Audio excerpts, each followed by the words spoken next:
Hi there, good morning to you. Just gone by is the CD at 60 commemoration at the Accra International Conference Center. You're welcome to here on GHOne TV. I am Mohammed. Coming up within the next hour, President Mohammed reiterates his government's commitment at safeguarding the independence of the Bank of Ghana, describing it as an economic necessity. Also ahead, Ghana Police Service arrests man seen in a viral video physically assaulting a woman believed to be his wife at Ofanko in the Ga East municipality of the Greater Accra region. Africa Education Watch demands mandatory one-year warranties on all school desks procured in Ghana for pupils to tackle the widespread issue of substandard furniture in our classrooms. And later in business, Cocoa Board intensifies campaign against cocoa smuggling in Volta and Oti regions to address the country's dwindling cocoa production figures. We have details of these and many others all in this belt. Stay with me.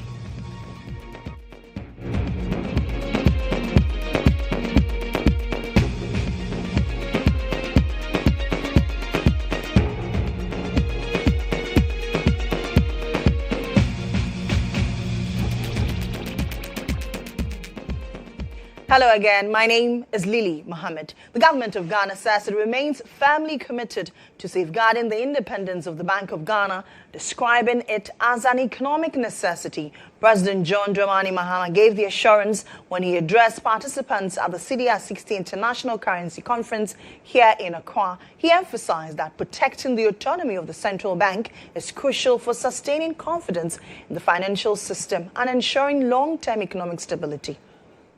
Is firmly committed to safeguarding the independence of the Bank of Ghana. A strong and autonomous central bank is essential for anchoring inflation expectations, for maintaining exchange rate stability, for enhancing investor and market confidence, and ensuring long-term policy credibility. This is not a matter of personal preference. It is an economic necessity. A modern currency regime requires not only strong institutions, but also an informed and responsible public. I therefore urge the Bank of Ghana to strengthen nationwide public education in three critical areas. The first is promoting the use of the cedi in all domestic transactions. Using the national currency strengthens economic stability and reduces unnecessary exposure to exchange rate volatility. The second is improving currency handling practices. Poor handling practices increase printing costs, shorten the life of the currency notes in circulation, and undermine currency integrity. We must promote respect, proper storage, and responsible use of the Ghanaian cedi. At this particular conference, the governor of the Bank of Ghana, Dr. Johnson Panditisiama, is urging all Ghanaians to take ownership of the cedi and view protection of the cedi as a collective effort. The cedi belongs to all of us, colleagues. It carries our confidence, our efforts, and our belief in the future of this country. I encourage you all to engage fully, share generously in the discussions, and help shape the vision of what the next 60 years of the cedi should and must look like. My hope is that every Ghanaian, from the child that is learning to count, the trader that is serving her community, the entrepreneur who is building something new, can all continue to hold the cedi and with unwavering confidence and with pride. May we always remember that protecting the cedi is not the task of any one institution. And let me say that again. Protecting the cedi is not the task of any one institution. It is a shared endeavor that is rooted in our belief in Ghana's future. And now to criminal law, where Daniel Asedu, the man accused of killing the former member of parliament for Ebuakwa North, J.B. Dankwedu, has filed a notice of appeal to challenge the 4-3 jury verdict of his murder trial on the grounds of mistrial. He contends that the presiding judge, Justice Lydia Osema, for now a justice of the Court of Appeal, misdirected the jury, which led to a 4-3 verdict of not guilty on all counts of robbery and murder. Following the hung jury inconclusive decision, Asedi contends that there was a mistrial for which he is seeking remedy at the Court of Appeal. Our legal affairs correspondent, Mutala Nita, joins me with more. Mutala, good morning to you once again. What more can you share with us at this time?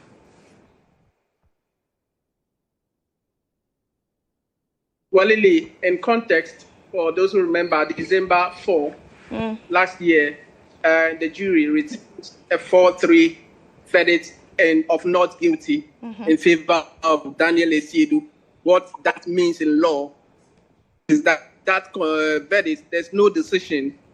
That verdict is inconclusive, and so a retrial has been ordered. That is yet to take place.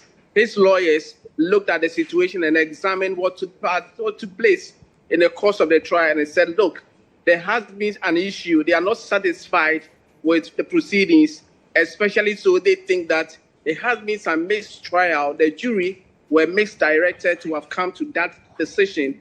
If the jury had done their work properly or they had directed them properly, the accused person would have walked free by way of getting a decision that would acquit him.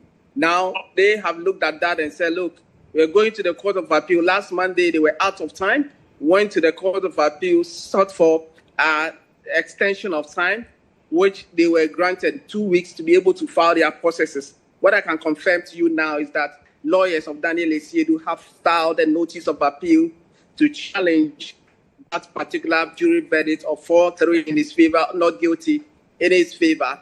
Currently, this morning, he appeared before the criminal court 2, awaiting the retrial, and his lawyers, in fact, the court, that is the substantive judge, currently is on leave. The relieving court, presided over by Justice Marie Louise Simmons, has adjourned that case to December 3. So hopefully, December 3, Daniel Asiedu, who appeared again here at the High Court, whilst his notice of appeal at the Court of Appeal is also pending. As and when the parties are given hearing notice to appear, they will be at the Court of Appeal to advance the argument as to why he's making the claim that the High Court judge directed the jury to have come to that conclusion. But what I can tell you is that Daniel Asiedu have filed for an appeal to challenge that particular verdict. And also this morning, he appeared before the court, which has been adjourned to December 3rd.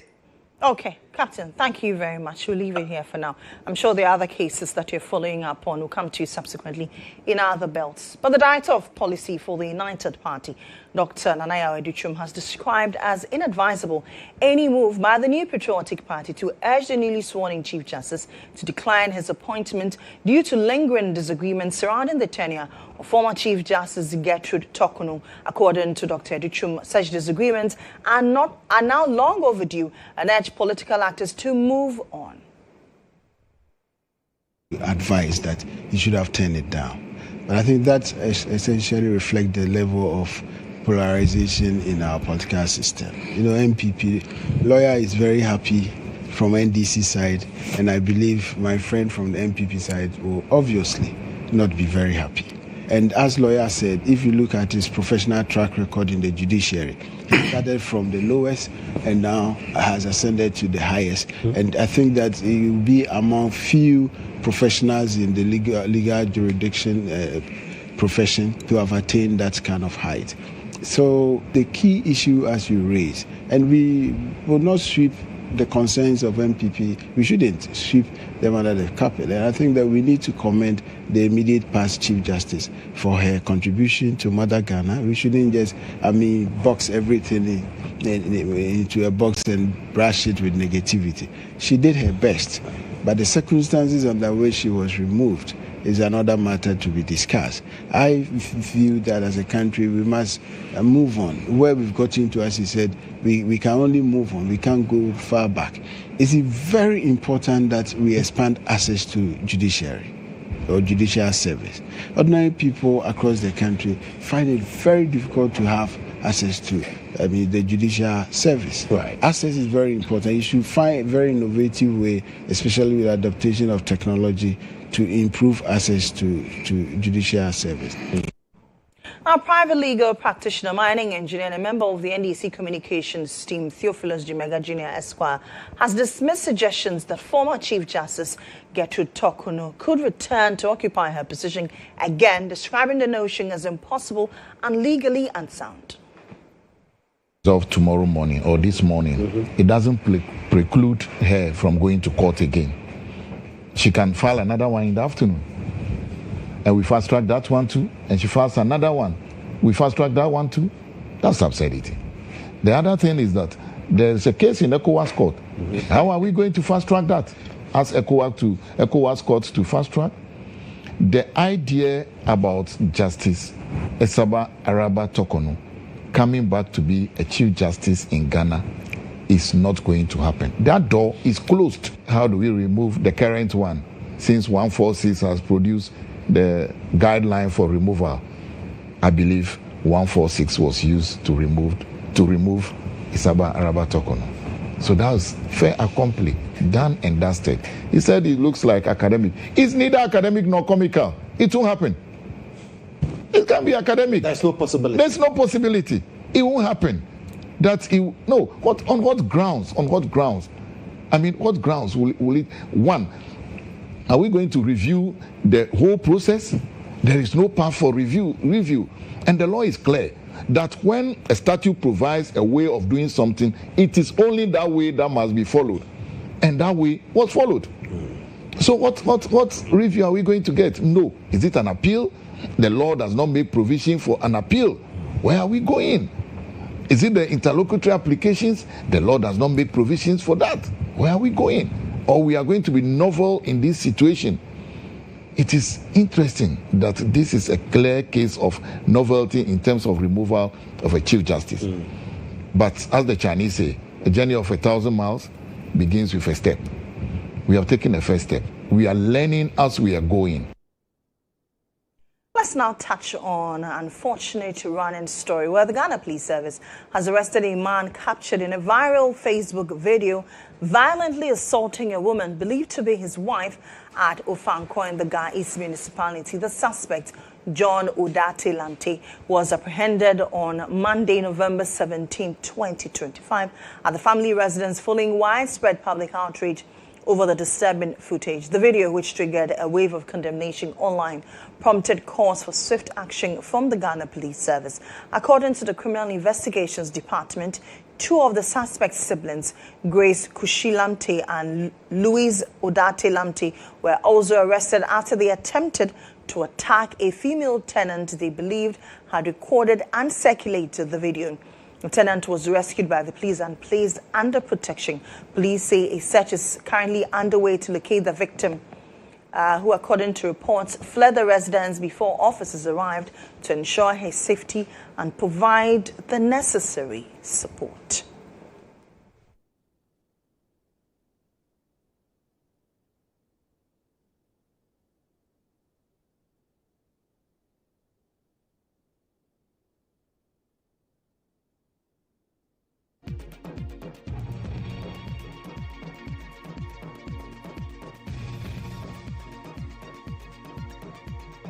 Well, prior to the arrest of this man, the Gender Ministry had condemned the act, describing it as barbaric. In the statement released earlier, the ministry indicated that it had contacted the Ghana Police Service to ensure a thorough investigation and guarantee that justice is served.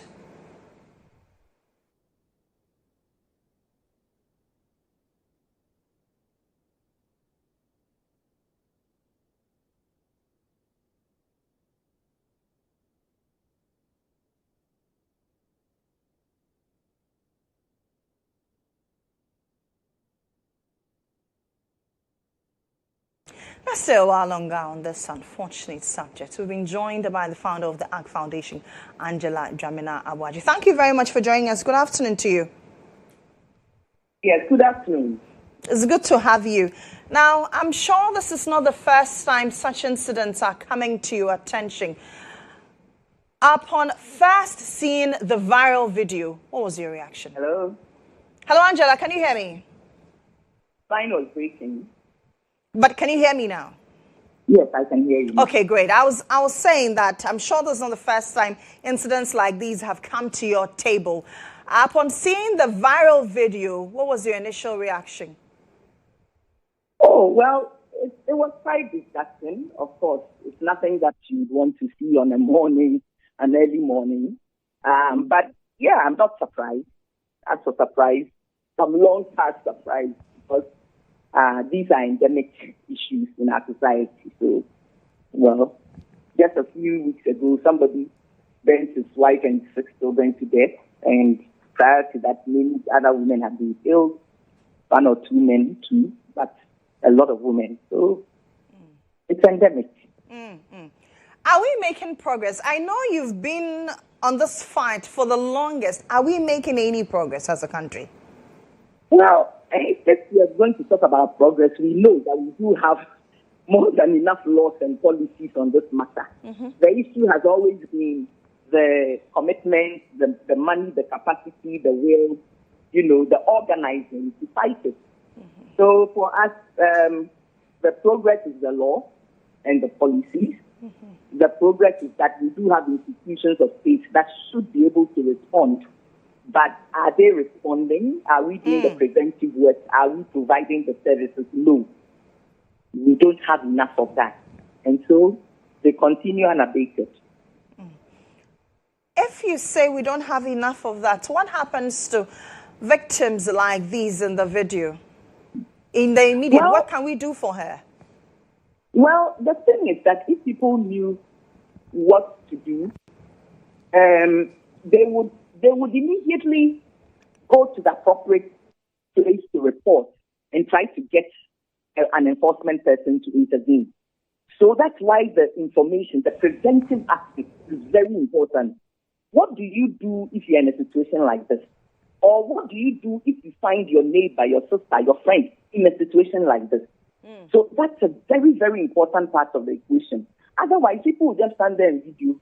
You might get somebody who might eventually go and call the police or report or something like that.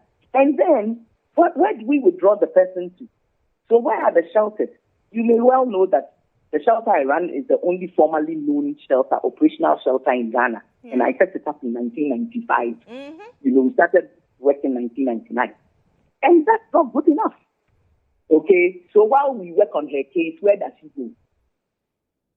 If she doesn't have family to take care immediately, where will she go?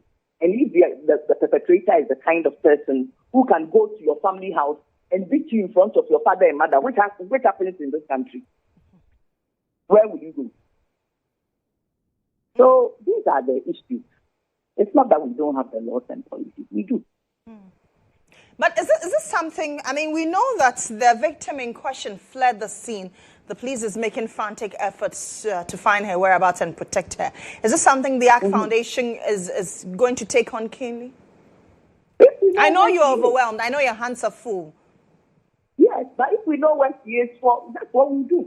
If we knew where she was, we'll reach out to her. If she knows where to find us, she probably will come to us. It happens. Okay, then we have to work with the police and other services to do the best we can. But the thing is that she should have knowledge. Does she know? That's the question. Now, for the person who videoed this barbaric act, what remedies are there to protect her? Well, it will depend on her intention for videoing it. Okay. Usually when you see things like this and you video, you may get into trouble if your intentions are just to spread it, okay, because of the nature of the act and the whatever. So according to our Cybersecurity Act, you can't do these things and just spread it. But assuming she was videoing it, then take it to a law enforcement to say, this is what I've seen, and look at it and do something else. That shouldn't get the person into any trouble. Now, just video and then spread it, that one is problematic. Does it mean that the law cannot protect her in any way? Because it is out of her sharing that, we got wind, everybody got wind of, and now this victim is going to be protected. Well, the law enforcement has to look at the circumstances. I'm not there. I haven't interviewed her, assessed the situation to know exactly what the intent is. I heard the person, commenting, if it was the same person, that the person was quite shocked. But even though the person also said it happens all the time, okay, every day. So we understand that this woman is caught in a cycle of violence. And it will continue until something drastic happens, there's an intervention. Okay, so for example, the law enforcement are minded to asking her why she videoed it and how come it went on the platform instead of maybe going to law enforcement. Of course, there are lots of people who don't also know that this is what the law says. So they may just treat it as a light offense, caution her and tell her what to do the next time to find something like this. Okay, I'm hopeful that that's not my call. Angela, thank you so much for speaking to us as always. We do hope that the many years of advocacy will eventually pay off and we'll have more shelters to shield women from such barbaric acts. That's Angela Dramina-Boaji. She is the founder of the ARC Foundation, the only shelter, unfortunately, that we have in this country for persons who have abused like this. Let's find out what your thoughts are on this on social media. Nama joins me. Nama, what are people saying? Well, Lily, like you said, this is shocking news that there's only one shelter in the whole of Ghana. Aside of that, must more women and men possibly die because of this issue? Now, Andy says, good move by the Ghana Police Service. But the truth is about 90% of women who go through marriage abuse are happy with it. I don't know where he got his statistics from. If the woman is not happy with it, why didn't she run and report it to the police? But rather wait until being captured by a mere tenant on video footage. For all you know, the woman is in her room crying because her husband has been arrested. I blame women a lot in such cases. That's an interesting comment. Yeah. We have Nazir. The funny thing is the woman can beg the police to release him. When we move over to X, we have here, he needs the same treatment he gave the woman and before he gets locked up. He needs to sign off his wealth, if any, to the woman and the kids. We also have Merold. She loves him. That's the only reason she hasn't left. We also have Ugegbe. I hate men who do this. I hate them so much and wish them nothing good. The audacity to make your wife naked and beat her like a thief. God. We also have Mr. Dr. Joe beating your wife. She, Sans, will be naked. I trust Ghana police to do the needful. Let's hope that the right thing is done and the man will be dealt with accordingly. My name is Nanama Akwa. Lily, back over to you. Thank you for those thoughts and comments on our various social media pages. Please keep them coming. We are big on your views. Let's start on education. The Africa Education Watch is calling for mandatory one-year warranties on all school desks procured in Ghana for pupils to tackle the widespread issue of substandard furniture in our classrooms. With 600 million cedis allocation for school desks by the government, Africa Education Watch warns that without warranty guarantees, schools risk receiving poor quality desks that fail to serve students effectively.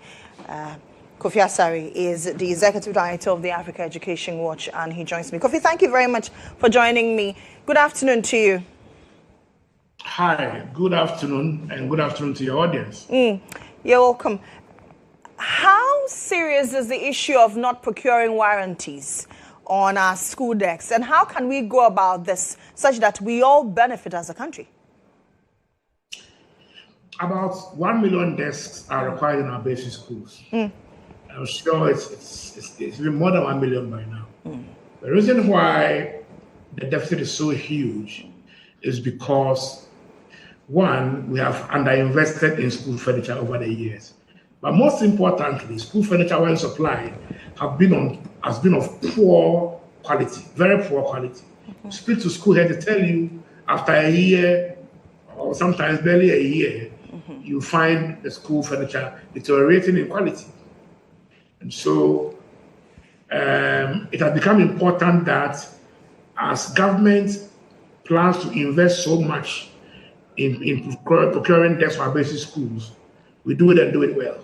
We are happy that the government has allocated about 600 million Ghana cedis for procuring desks this year. It's actually in the 2025 budget. In the 2026 budget that was just read, another close to 750 million Ghana cedis, 750, has also been made for procuring desks next year. Combined, this amount is more than enough to provide desks for every Ghanaian child in basic school and solve once and for all the deficit situation. However, if we go along the culture of procuring desks the way it has been done in the past, it means that we are likely to buy some standard desks for our schools, and will not last, some of them not even beyond a year. And so, consistent with global best practices, especially on the continent. If you go to Rwanda, you go to South Africa, you go to Morocco, in many countries, desks, when supplied to schools, come with between 1 and 3 years manufacturer's warranty. In that case, we provide assurance for quality, there's accountability, and most importantly, there's value for money. And so as we struggled all these years to raise these funds to solve the desk challenge, we must ensure that spending efficiency and value for money is at the heart of the procurement process. And that is why we have called on the government to ensure that at least 1 year's manufacturer's warranty is factored into all the contracts that the District Assembly signed for the procurement of desks for our basic schools. We have this morning written to the Chief of Staff to have a conversation with him on this particular issue. And we intend to escalate it further to ensure that appropriate directives are issued to every District Assembly to comply.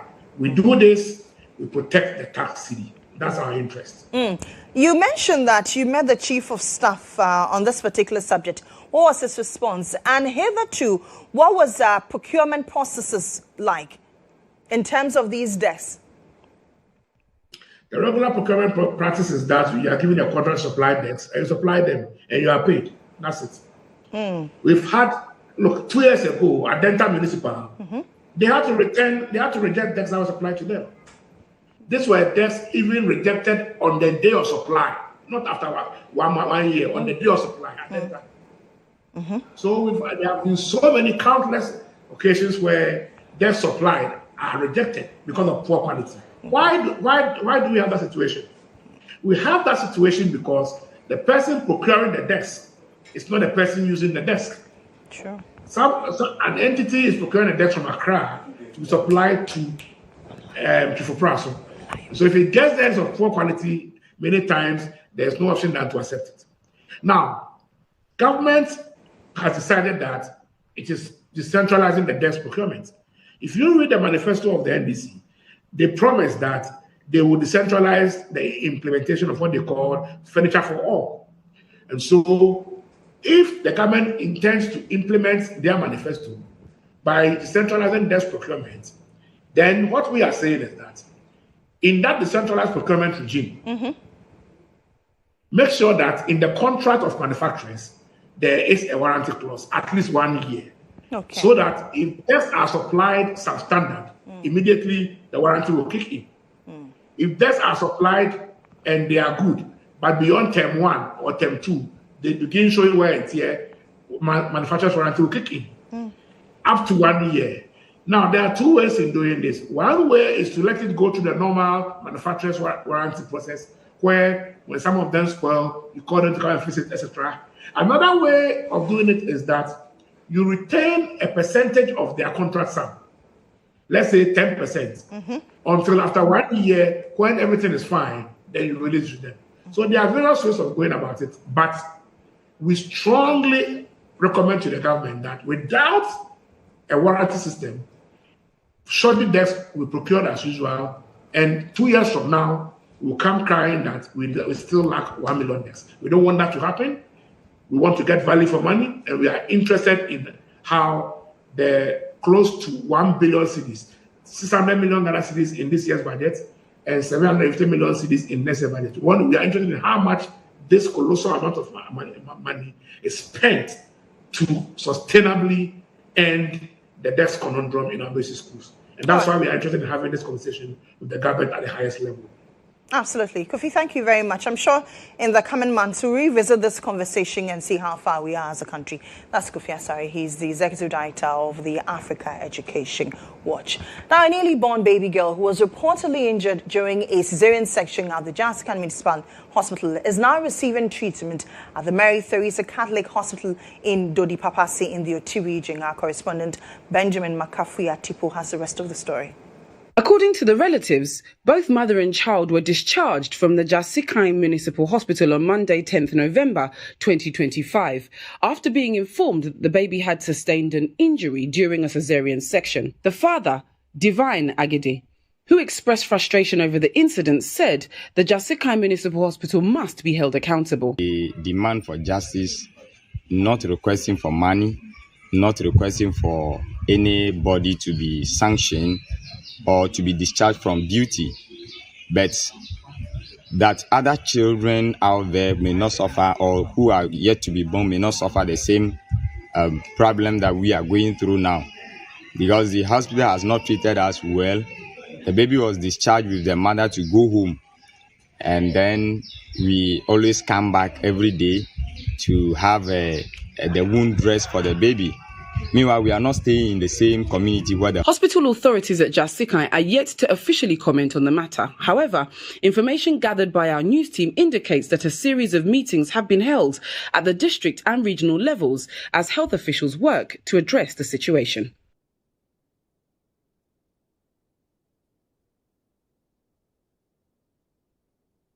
Now, for us here at GHOne TV, we have tried relentlessly to reach authorities at the GHOne Municipal Hospital for a response to this, but to no avail. Let's get some update from our reporter, Benjamin Makafuya-Tipo. Benjamin, thank you very much. Good afternoon to you. What's the latest on this issue? Good afternoon. Yes, I must say that it's still very difficult to get a response from the hospital. I still understand that the region is also handling the issue in collaboration with the hospital. And so information we have picked is that by close of day, there will be some response from the Ghana Health Service with regards to the issue. But let me also say that I spoke with the father of the child this morning, and according to him, yesterday the small girl was able to sleep very well, and so he's responded to treatment, and they are waiting for further directions regarding their discharge from the Mary Theresa Hospital at Dodi Papasi. Help us understand this. Did the hospital inform the family of this unfortunate medical negligence? From the account of the father, Divine Agede, and the mother, Mary Kuvo, they told us that they were indeed informed by the hospital authorities that there was a cut on the child. And so based upon that information, they felt that they should have been readmitted into the hospital, but that never happened. So that is why they thought that that communication lapse was what compelled them to seek for medical treatment elsewhere. That landed them at the Mary Theresa Hospital at Dodi Papasi. You say the family was informed of the incident. What was the hospital's remedy for it after informing them? Did they just discharge them? Did they tell them to come back at a later date?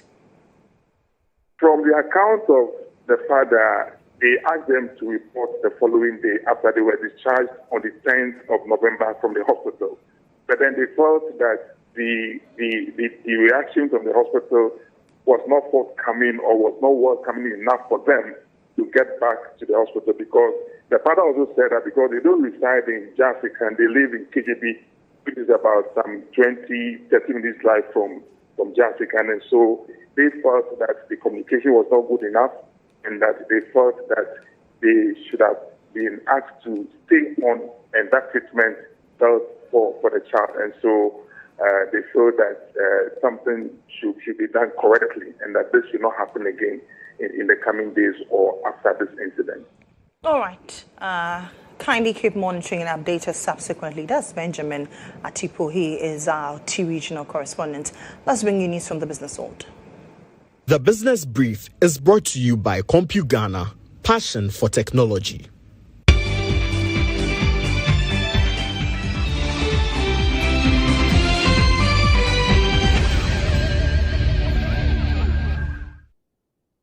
South Africa has officially launched the South African Business Initiative for Impact, a landmark public-private platform to accelerate sustainable development and amplify Africa's voice as the country assumes the G20 presidency for the first time. The high-profile launch took place in Johannesburg on the eve of the crucial B20 summit. My colleague Aliza Aite was at the launch and has father's report. Top government officials, UN leadership and South Africa's most influential CEOs gathered to turn ambition into action with only 5 years left to deliver on the 2030 Sustainable Development Goals. Speaking at the launch of the South African Business Initiative for Impact, SABI, UN Resident Coordinator in South Africa Nelson Mufu declared SABI the first national anchor of the Global Africa Business Initiative launched by UN Secretary General in 2022. He expressed optimism about SABI not just being another initiative, but a shared commitment to drive impact, influence investments, and translate vision into tangible, lasting results across the continent. The amount of goods also that are being traded already is increasing. And if you look at even the amount of trade volume, intra-African trade volume, over the last 2 years, there has been almost a 12% to 13% increase. So that's significant. And what is now happening in terms of the tariffs issues globally, African countries now have a moment, as we also heard today, to accelerate how they collaborate and how they trade with each other, what they buy from each other is also really important now. So now is the time to really again rally around and increase our speed. Built on 4 strategic pillars: inclusive digitization, just energy transition, food systems transformation, and human capital development, SABI directly supports the United Nations 6 global transitions needed to get the SDGs back on track. Futhi Mahanyele Dabengwa, CEO of Naspers and Process and a founding partner of SABI, stressed that Africa's youth, set to represent nearly half the global workforce by 2050, must be at the center of this effort. She highlighted the recent African Business Leadership Council climate report that unlocked $4.8 billion in new commitments, proof that unified African business leadership attracts serious global capital. As Naspers, as a business that is operating and having over 2 billion consumers in over 100 markets, we know that our success comes from the success of communities. So when communities thrive, that's when we are able to see success. And when young people can find opportunities, that's when markets are established. When energy is unreliable or infrastructure is, unreliable, productivity suffers. When communities are excluded, growth is limited. United Nations Deputy Assistant Secretary General Ahuna Iziakonwa Onuchi, who also spoke at the launch, says the Global Africa Business Initiative is reshaping how the world views Africa as no longer just a recipient of aid, but as a driver of solutions. Being every day in a system that only sees Africa as a recipient of aid, as a destination for the world's charitable offerings, and not as an actor, with courage, with resilience, and with a lot to offer. Gabi changed all of that. Narratives, ladies and gentlemen, matter. Without this sense of ownership, of agency, of inner confidence, but also deep commitment by Africans being showcased on the world stage, our journey will be so much slower and it will. With South Africa making history as the first African chair of the G20, stakeholders believe the launch of SABI sends a clear message that African business is no longer asking for a seat at the table, but setting the agenda for climate action, digital inclusion, energy access, and job creation that will transform lives across the continent. Reporting for GHOne News, Alice Ayite, Johannesburg. All right, so that was a report by my boss, Alice Ayite Ening. That's it for the Business Brief. Up next is the latest in sports. The Business Brief was brought to you by CompuGhana, passion for technology.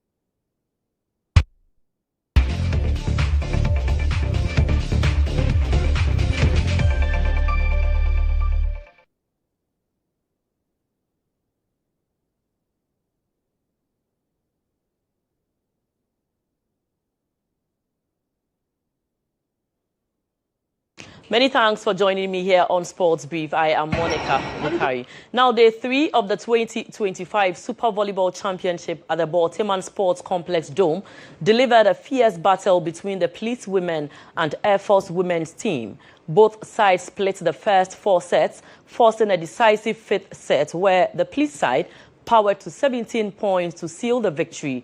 Their fans erupted in celebration as Police secured their 2nd win of the tournament, while Air Force suffered their 2nd straight defeat. 17-year-old Florence Teria, who plays for the Police team, expressed her emotions playing for the very first time in this tournament. First, I was afraid, but when I got this side, I was okay with it. Yes, and volleyball it's not about age. Yeah, once you wear the jersey, you are not a kid anymore. You are just a player. Now let's hear from some volleyball fanatics who were at the Baltimore Sports Complex to witness this tournament as they share their excitement and positive impressions of the organization so far. This is the best tournament I've ever witnessed. Not only in Ghana, but maybe general in Zone 3 and maybe West Africa. The organization from the opening ceremony and how they are organizing the playoffs and all that is the best so far. They should come and feel the spike. The energy here is very infectious. Come and enjoy volleyball. This is volleyball at its best, very best. You know, sports, it's a very big, let me say, lucrative organization which supports the youth a lot. So my small message to the government is that they should pay much attention to sports. Other countries from Africa, let's say African countries, are coming to Ghana to come and take professional players to play for them. That's a big plus for us. But we ourselves, we are not cherishing the talent we have here. The tournament yesterday and today, the preparation towards the tournament was very good. It was very good. And that should tell us that we have solid volleyball players in Ghana. That if the nation as a whole, so that the government to support what is going on, I think we will have a solid team to represent Ghana at the Olympics.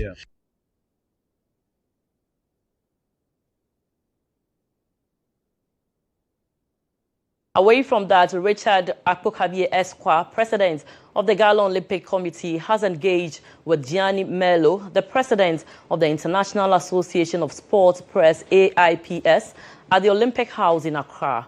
Mr. Mello, who was in Ghana for the 50th SWAG Awards, took the opportunity to meet with the president, Akpokabie, to discuss ways to strengthen ties between the GOC, SWAG, and AIPS.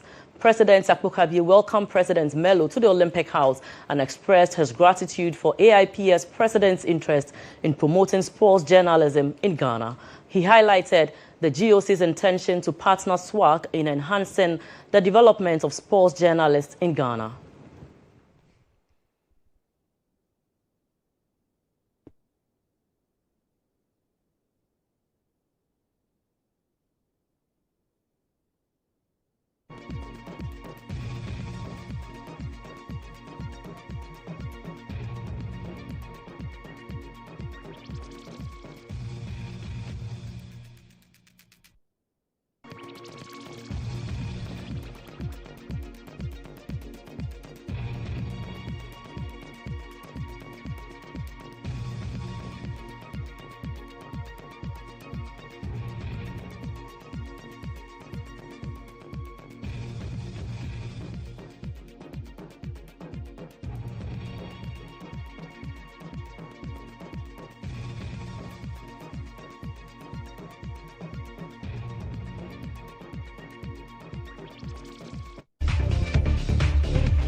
News because the Black Stars of Ghana are currently a goal down against South Korea. That does it for sports. My name is Monica Bukai. Back to you, Lily Mohammed. Why are you laughing? I was not expecting anything different. Anyway, thank you very much, Monica, for that sports update. That should do for the bulletin. I am Lily Mohammed. On behalf of the entire team led by Nadima Umar Uthman, we say thank you very much. For more news updates, kindly log on to starfm.com.gh. Good afternoon.